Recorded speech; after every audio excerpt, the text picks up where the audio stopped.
Mga idol, mga lods, samahan nyo ako for today's video. Nagsangag pala ako ng dilis dito.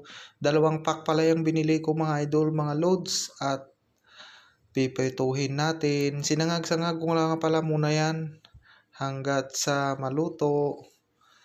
Yun, mekos-mekos time mga idol at mga lods. Tara, samahan nyo ako dito.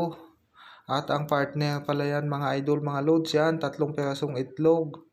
Basic na ulam mga idol, mga lods, pero the best, siyempre minikos-mekos natin yan. Scrambled egg pala at saka pritong dilis for today's video and for today's ulam. Budget muna mga idol at medyo gipit pa tayo. Yan, pinarito ko na lang pala yan. Pero kunting mantika lang mga idol at mga lods. Tapos binaliktad ko at luto na ang kabila. Yun, ito na nga pala yung ating dilis. Tapos ng sangag pala mga idol, nagprito muna ako ng itlog at ito na ang kasunod. Yun, nilagyan ko na ng mantika para mag-crispy na siya. Ulam namin for today's video mga lods. Yan, plating time na pala. Yan yung kanin namin, umusok-usok pa, bagong saing, itlog at saka dilis na prito ang aming ulam. Saka may sausawan na suka at saka bawang. Siyempre may extra rice pa yan mga idol, mga lods.